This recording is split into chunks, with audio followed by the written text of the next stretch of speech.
नमस्कार। आज भीम भूया उपन्यास द्वंद्व ओ उत्कंठा संपर्क में आम आलोचना करवा। केतेगुड़िए द्वंद्वर सार्थक समावेश हेतु लेखक कहानीर रोमांटिक परिवेश नाटकीय उत्तेजना तथा नाटकीयता मुहूर्त नाटकीय विलंबन और परिवेशर इठी उत्कंठा ड्रामाटिक सस्पेंस उत्कंठार स्पुष्ट अवसर सृष्टि करि पारिछन्ति। द्वंद्वगुड़िक हेउछि चिनामाड़ी प्रति भीमार प्रणय जनित दुर्बलता और भाई भीमा और बड़ भाई बाणासुर चिनामाड़ी को विवाह होई गलापरि ता मनरे जो द्वंद्व, द्वितीयतः निहत हेबापाई बंदी होइथिबा निजर बापा और भाई को देखि एक दिगरे भीमार कर्तव्यबोध और अन्य दिगरे बापा और भाईर ममता मध्यरे द्वंद्व। चिनामाड़ी प्रणय स्मृति पीड़ित भीमार चित्तको राजजेमांक प्रति तार आकर्षण जात हेबा परस्पररू एक दिगरे यौवनर नैसर्गिक आकर्षण और अन्य दिगरे आभिजात्य मध्यरे द्वंद्व। जो पुत्रर मुंड काट हेब तार दायित्व राजांक द्वारा बुढ़ा साधु सरदार उपरे लदी दिया जिबा परे साधुर ए दिगरे पुत्रर स्नेह अन्य दिगरे राजदेश पालनर निर्मम चेतना मध्यरे द्वंद्व। घटनार घात प्रतिघात मध्यरे चरित्र गुड़िक साधु भीमा राजजेमा प्रभृति विकास घटिबा संगे संगे सेतेगुड़िए विशेषतः साधु और भीमा चित्तरे द्वंद्व पाठक चित्तकु एक चिरंतन आवेदन सृष्टि करे। पुणी विभिन्न चरित्रमानंकर मानविक मूल्यबोधर संघर्ष मध्यरे मानविकता आवेदन की अपूर्व पाठक मानंकर लक्ष्य करि पारिबो। एई द्वंद्व जोगु ही कहानीटी वास्तव में चित्ताकर्षक होई पड़िछि। समग्र कहानी मध्यरे भीमार चरित्र पाठक मानंकर दृष्टि आकर्षण करी लेखकर मानस संतान भीमा तांकर रुचि आदर्शबोध और समाजर व्यवस्थार एक तीव्र प्रतिक्रियार ज्वलंत विरह कहिले अत्युक्ति हेब नाही। तांकर कहानी राधानाथंकर विजातीय चरित्र पृष्ठनीति और रुचि बहिर्त कहानीर एक बलिष्ठ प्रतिवाद बोली ग्रहण करा जाई पारी।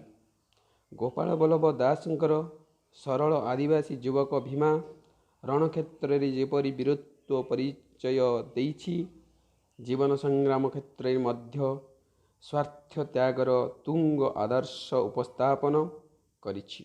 पुणी प्रणयर क्षेत्र रे निर्विकार निर्मम प्रेममय पुरुषर अभिनय करिछि। से राधानाथंक नायक परि स्थूण तथा नीति और रुचि विगर्हित नुहि। तांकर नायिका राधानाथंकर नायिका परि प्रेमर अंध होई निजर पिता तथा राज्य प्रति प्रच्छन्न भाव रहिछि। द्रोह आचरण करी ईप्सित प्रेमिका ठारू अपमान पाई आउ हत्या करी नहीं बरम एठी प्रेमर सन्यासिनी होई रहिछि। लेखकंकर कहानी परिकल्पना और चरित्र चित्रणर आदर्श एक अविकल पृष्ठभूमि उपरे प्रतिष्ठित। भीम भूया उपन्यास बंकिम चंद्र और फकीर मोहनंक परी गोपाल बल्लभ दासंकर घटनार दीर्घ तथा पुंखानुपुंख वर्णना मुख्य किंबा गौण जे कौनसी चरित्रर दीर्घ परिचय को आदर्श रूप से ग्रहण करिबारु उपन्यासरी कहानीर गति अति मंथर होई पड़िछि। केवल द्वंद्व बा नाटकीय मुहूर्त गुड़िक छाड़देले विषय चरित्र संस्थापन घटना और परिवेशर दीर्घ मध्य ଯୁଗ୍ୟ ମଧ୍ୟଯୁଗୀୟ ବର୍ଣ୍ଣନା ପାଠକ ଚିତ୍ତକୁ କୌଣସି ଆଗ୍ରହ ସୃଷ୍ଟି କରିପାରେ ନାହିଁ। ଏହି କାହାଣୀ ଓ ଘଟଣାର ବର୍ଣ୍ଣନାରେ ସ୍ଥାନେ ସ୍ଥାନେ ସଂକେତ ବା ବ୍ୟଞ୍ଜନାର ପରିଚୟ ମିଳିଥିଲେ ମଧ୍ୟ ଜଟିଳତା ପରିଲକ୍ଷିତ ହୁଏ ନାହିଁ। ସ୍ଥାନ ଓ ଘଟଣାର ଐକ୍ୟ ସୂତ୍ରରେ ମଧ୍ୟ ସେହିପରି ଦୃଢ଼ ତଥା ସ୍ୱାଭାବିକ ବୋଧ ହୁଏ ନାହିଁ। ପୁଣି ଆଖ୍ୟାନ ବସ୍ତୁଟି ସରଳ ହେଲେ ମଧ୍ୟ ଗତିର ସ୍ୱାଚ୍ଛନ୍ଦ୍ୟରେ ଅଭାବ ପରିଲକ୍ଷିତ ହୁଏ। ଭୀମା ଭୂୟାଁ ଚରିତ୍ର ଗୁଡ଼ିକ ବାସ୍ତବିକ ଜୀବନରୁ ଗୃହୀତ ହୋଇଛି, କିନ୍ତୁ ଚିତ୍ତାକର୍ଷକ ହେଲେ ମଧ୍ୟ ରୋମାନ୍ସର ଆବରଣରେ ସ୍ଥାନେ ସ୍ଥାନେ ଚରିତ୍ରଗୁଡ଼ିକ ମଧ୍ୟ ବାସ୍ତବିକ ଅସ୍ପଷ୍ଟ ହୋଇଉଠେ। ଲେଖକ ବାତ୍ସଲ୍ୟ, ପ୍ରେମ, ଈର୍ଷା, ମାନବିକତା ପ୍ରଭୃତି ଚିରନ୍ତନ ଅନୁଭୂତି ସହିତ ନୈକଟ୍ୟ ସ୍ଥାପନ କରିପାରି ନାହାନ୍ତି। ସଂଘର୍ଷ ବିକ୍ଷୁବ୍ଧ ବାତାବରଣ ମଧ୍ୟରେ ସ୍ଥାନେ ସ୍ଥାନେ କେତେଗୁଡ଼ିଏ ଚରିତ୍ରର ମନସ୍ତାତ୍ତ୍ୱିକ ବିଶ୍ଳେଷଣ ଏଠି ପରିଲକ୍ଷିତ ହେଲେ ମଧ୍ୟ ଅଧିକାଂଶ ଚରିତ୍ରର ଆଙ୍ଗିକ ଉତ୍କର୍ଷଜନିତ ପ୍ରକାଶ ଘଟେ ନାହିଁ। ଘଟଣାର ଘାତ ପ୍ରତିଘାତ ସଂଘର୍ଷ ମଧ୍ୟରେ ଚରିତ୍ର ମନରେ ପ୍ରତିକ୍ରିୟାର କେତେଗୁଡ଼ିଏ ଚରିତ୍ରର ବୈଶିଷ୍ଟ୍ୟ ଫୁଟି ଉଠିବା ସଙ୍ଗେ ସଙ୍ଗେ ସେଗୁଡ଼ିକ ବିକାଶ ଘଟିପାରିଛି। ଦୃଷ୍ଟାନ୍ତ ସ୍ୱରୂପ ଭୀମା ଓ ସାଧୁ। ଭୀମା, ସାଧୁ ଓ ରାଜଜେମାର ଚରିତ୍ର ଏଠି ସ୍ପଷ୍ଟୀକରଣ କରେ। ଏହି ଚରିତ୍ରଗୁଡ଼ିକ ମାନବିକତାର ରାଗରେ ଅନୁରଞ୍ଜିତ ହୋଇ କିପରି ଅପୂର୍ବ ହୋଇ ଉଠିଛି ତାର ସୂଚନା ପୂର୍ବରୁ ଦିଆଯାଇଛି। ବିଶେଷତଃ ଭୀମା ଚରିତ୍ର ଲେଖକ ରୁଚି ଆଦର୍ଶର ସ୍ୱତନ୍ତ୍ର ପ୍ରତିନିଧିତ୍ୱ କରିଛି। ଲେଖକ ଏହି ଚରିତ୍ରଟି ମଧ୍ୟରେ ସତେଯେପରି ଆତ୍ମପ୍ରକାଶ କରିଛନ୍ତି। ସମଗ୍ର ଉପନ୍ୟାସର ଭୀମା ଓ ସାଧୁ ଚରିତ୍ର ପରି ଅନ୍ୟ ଚରିତ୍ରଗୁଡ଼ିକ ପାଠକ ଚିତ୍ତକୁ ଆଲୋଡ଼ନ ସୃଷ୍ଟି କରିପାରି ନାହିଁ କି ଜୀବନ୍ତ ତୁଲ୍ୟ ପ୍ରତୀତ ହୁଅନ୍ତି ନାହିଁ। ଘଟଣାର ଘାତ ପ୍ରତିଘାତରେ ଜୀବନର ନିର୍ମମ ସମସ୍ୟାପୂର୍ଣ୍ଣ ନାଟକୀୟ ମୁହୂର୍ତ୍ତରେ ସାଧୁ ସର୍ଦ୍ଦାରର ଚରିତ୍ର ଯେପରି ଜୀବନ୍ତ, ସେହିପରି ମାନବିକତାର ଆବେଦନର ଅପୂର୍ବ ତଥା ଉପଭୋଗ୍ୟ ହୋଇଛି। ସାଧୁର ଚରିତ୍ର ବାତ୍ସଲ୍ୟ ମମତାରେ ଅନ୍ଧ, ଏକ ସରଳ ଉଦାରମନା ପିତାର ଉଜ୍ଜ୍ୱଳ ବିଗ୍ରହ। କେଉଁ ପୁତ୍ରକୁ ରାଜଗହଣକୁ ପଠାଇବେ, ଏହି ଦ୍ୱନ୍ଦ୍ୱରେ ସାଧୁ ଅରଣ୍ୟ ଚିତ୍ତରେ ବିହଙ୍ଗଟିଏ ପରି ଛଟପଟ ହେଉଥିଲା। ବାଣାସୁରକୁ ଛାଡ଼ିବ ନାହିଁ, ସେ ବଡ଼ ପୁଅ ଭୀମାକୁ ଛାଡ଼ିବ ନାହିଁ। କାରଣ ଭୀମା ଭେଣ୍ଡା ହେଲେ ମଧ୍ୟ ସ୍ନେହ ଅନ୍ଧରେ ସାଧୁ ଆଖିରେ ସେଇଟା ଖାଇ ଜାଣେ ନାହିଁ, ପିନ୍ଧି ଜାଣେ ନାହିଁ। ସେହିପରି କେଉଁ ପୁଅକୁ ହାଣ ମୁହଁକୁ ପଠାଇବ?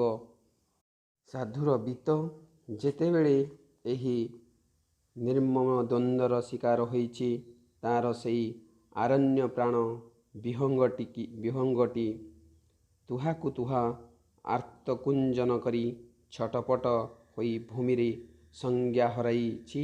ପୁଣି ସଂଜ୍ଞା ଫେରି ପାଇ ମୁଣ୍ଡ ଦେବା ଉଦ୍ଦେଶ୍ୟରେ ପ୍ରସ୍ତୁତ ହେବା ଭୀମ ଉପରେ ପଡ଼ିଯାଇଛି। ସେ ଚାହିଁଛି ନିଜ ବଦଳରେ ଭୀମାର ଜୀବନ। ବାସ୍ତବିକ ସାଧୁ ସର୍ଦ୍ଦାରର ଏହି ମାନସିକ ଦ୍ୱନ୍ଦ୍ୱ ଭିତରେ ଜଗତର କୋଟି କୋଟି ସ୍ନେହ କାଙ୍ଗାଳ ପିତାର ଚିରନ୍ତନ କାରୁଣ୍ୟମୟ ମୂର୍ତ୍ତିଟି ଜ୍ୱଳନ୍ତ ହୋଇ ଉଠିଛି। ବାତ୍ସଲ୍ୟ ମମତାରେ ଅନ୍ଧ ସାଧୁ ପ୍ରାଣର ବେଦନାରେ କୋଟି କୋଟି ପିତାର ବେଦନା ମୂର୍ତ୍ତିମନ୍ତ ହୋଇ ଉଠିଛି। ବାସ୍ତବିକ ସାଧୁର ପ୍ରାଣ ଏହି ଶାଶ୍ୱତ କାରୁଣ୍ୟ ତାର ଚରିତ୍ରରେ ଏହି ମାନବିକତାର ଆବେଦନ ପାଠକ ଚିତ୍ତକୁ ସ୍ଥାୟୀ ଓ ମୁଦ୍ରା ଅଙ୍କନ କରିଛି। ପୂର୍ବୋକ୍ତ ଚରିତ୍ରଗୁଡ଼ିକକୁ ଛାଡ଼ିଦେଲେ ଭୀମା ଭୂୟାଁର ଅନ୍ୟ ଚରିତ୍ରଗୁଡ଼ିକ ପାଠକ ଚିତ୍ତକୁ ଯେପରି ଚିରନ୍ତନ ଆବେଦନ ସୃଷ୍ଟି କରିପାରି ନାହାନ୍ତି। ବାଣେଶ୍ୱରର ଚରିତ୍ର ଏକ ନିଷ୍କ୍ରିୟ ଚରିତ୍ର ପରି ପ୍ରତୀୟମାନ ହୁଏ। ଚିନାମାଳିର ଚରିତ୍ରକୁ କେନ୍ଦ୍ର କରି ଲେଖକ ପ୍ରଥମତଃ ଏକ ଶାଶ୍ୱତତ୍ରୟୀ ଦ୍ୟୋତନା ଦେଇଛନ୍ତି। ବାଣାସୁର ଭୀମାଙ୍କୁ ତାର ପ୍ରଣୟିନୀ ଭାବରେ ଉପସ୍ଥାପନ କରି, କିନ୍ତୁ ଚିନାମାଳିର ବିବାହ ପରେ ସେହି ପ୍ରଣୟଜନିତ ଦ୍ୱନ୍ଦ୍ୱର ବିକାଶ ପରିଲକ୍ଷିତ ହୁଏ ନାହିଁ। ତେଣୁ ଚିନାମାଳି ଚରିତ୍ର ଏକ ନିଷ୍କ୍ରିୟ ଗତିହୀନ ଚରିତ୍ର ପରି ପ୍ରତୀୟମାନ ହୁଏ। ଏ ଭୀମଭୂୟାଁ ଉପନ୍ୟାସରେ ରାଜା ମର୍ଦ୍ଦରାଜଙ୍କ ଚରିତ୍ରରେ ଏକ ଦିଗରେ ଶାସନ ସୁଲଭ ନିର୍ମତା ତଥା ଆଭିଜାତ୍ୟ ଓ ଅନ୍ୟ ଦିଗରେ ମାନବିକତା ମଧ୍ୟରେ କ୍ଷୀଣଦ୍ୱନ୍ଦ୍ୱର ସୂଚନା ଦେଲେ ମଧ୍ୟ ତାହା ସେତେବେଳେ ଚିତ୍ତାକର୍ଷକ ହୋଇପାରେ ନାହିଁ।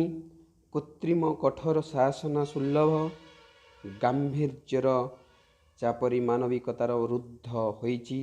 ସାଧୁ ସର୍ଦ୍ଦାର ବୃଦ୍ଧ, ତେଣୁ ଅବଶ୍ୟ ଉପକାର କରିଥିବାରୁ ଗୋଟିଏ ପୁଅ ଛାଡ଼ ପାଇବ, କିନ୍ତୁ ଅନ୍ୟଟିକୁ ମୁଣ୍ଡ ଦେବାକୁ ହେବ। ଏ କ୍ଷେତ୍ରରେ ରାଜାଙ୍କର ଶାସନ ସୁଲଭ ନିର୍ମମ ଚେତନାଯୁକ୍ତ ବ୍ୟକ୍ତିତ୍ୱ ଅନ୍ୟଟିକୁ ମୁକ୍ତି ଦେବାକୁ ବିଚିତ୍ର କୁଣ୍ଠା ପ୍ରକାଶ କରିଛି। ସାଧୁର ସଂଜ୍ଞାହୀନ ଅବସ୍ଥାରେ ଭୀମା ଯେତେବେଳେ ଜଲ୍ଲାଦ ନିକଟରେ ଦଣ୍ଡ ପାଇବା ପାଇଁ ଠିଆ ହୋଇ ରହିଛି, ରାଜାଙ୍କର ଶାସନ ସୁଲଭ ରୁକ୍ଷ ବ୍ୟକ୍ତିତ୍ୱ ନିକଟରେ ତାର ପ୍ରାଣର କ୍ଷୀଣ ସମ୍ବେଦନା ହାର ମାଜିଛି। ଯଦିଓ ଜେମାଙ୍କର ଅନୁରୋଧରେ ସେ ଭୀମାଙ୍କୁ ମୁକ୍ତ କରି ଦେଇଛନ୍ତି, ଏଠି ଜେମାଙ୍କର ଅନୁରୋଧରେ ଭୀମାଙ୍କୁ ମୁକ୍ତି ଦେଇଛନ୍ତି। ଜଗଦେବଙ୍କର ରାଜ୍ୟରେ ଅରାଜକତା ଓ ଦୁଇ ରାଜାଙ୍କର ସଂଗ୍ରାମ ମୂଳରେ ରହିଛି ବେବର୍ତ୍ତା ତ୍ରିଲୋଚନ ମହାପାତ୍ର। ଏହି ଚରିତ୍ରଠାରୁ ଭୀମା ଚରିତ୍ର ଉପରେ କିଞ୍ଚିତ୍ ଆଲୋକପାତ କଲେ ମଧ୍ୟ ଉପନ୍ୟାସର ମୁଖ୍ୟ ଦ୍ୱନ୍ଦ୍ୱ ସହିତ ଏହାର ସମ୍ପର୍କ ଆଦୌ ନାହିଁ କହିଲେ ଚଳେ। ତେବେ ବେବର୍ତ୍ତା ଓ ବେବର୍ତ୍ତାଣୀ ଚରିତ୍ର ସମାବେଶ ଦ୍ୱାରା ଲେଖକ ତତ୍କାଳୀନ ସମାଜର ସମସ୍ୟା ଓ ଶୋଷଣର ଛବି ଅଙ୍କନ କରିପାରିବାରେ ଅବସର ସୃଷ୍ଟି କରିଛନ୍ତି। ମୂଳରୁ ତିଳ ସର୍ଦ୍ଦାର, ଚନ୍ଦ୍ରଶେଖର ପଟ୍ଟନାୟକ ଚରିତ୍ରର ସୂଚନା ଥିଲେ ମଧ୍ୟ ଉପନ୍ୟାସର କାହାଣୀ ମଧ୍ୟରେ ଦ୍ୱନ୍ଦ୍ୱ ସହିତ ଏମାନଙ୍କର ଆଦୌ ସମ୍ପର୍କ ନାହିଁ। ଲେଖକ କାହାଣୀ ପରିକଳ୍ପନା ଓ ଚରିତ୍ର ଚିତ୍ରଣର ଆଦର୍ଶର ଏକ ଅବିଳ ପୃଷ୍ଠଭୂମି ଉପରେ ପ୍ରତିଷ୍ଠିତ। ବଙ୍କିମଚନ୍ଦ୍ର ଓ ଫକୀରମୋହନଙ୍କ ପରି ଗୋପାଳ ବଲ୍ଲଭ ଘଟଣାର ଦୀର୍ଘ ତଥା ପୁଙ୍ଖାନୁପୁଙ୍ଖ ବର୍ଣ୍ଣନା, ମୁଖ୍ୟ କିମ୍ବା ଗୌଣ ଯେକୌଣସି ଚରିତ୍ରର ଦୀର୍ଘ ପରିଣତିକୁ ଆଦର୍ଶ ରୂପରେ ଗ୍ରହଣ କରିଥିବାରୁ ଉପନ୍ୟାସରେ କାହାଣୀର ଗତି ଅତି ମନ୍ଥର ହୋଇ ପଡ଼ିଛି। କେବଳ ଦ୍ୱନ୍ଦ୍ୱ କିମ୍ବା ନାଟକୀୟ ମୁହୂର୍ତ୍ତ ଗୁଡ଼ିକ ଛାଡ଼ିଦେଲେ ପାଠକ ଚରିତ୍ର ସଂସ୍ଥାପନ ଘଟଣା ଓ ପରିବେଶର ଦୀର୍ଘ ମଧ୍ୟଯୁଗୀୟ ବର୍ଣ୍ଣନା ପାଠକ ଚିତ୍ତରେ କୌଣସି ଆଗ୍ରହ ସୃଷ୍ଟି କରିପାରେ ନାହିଁ।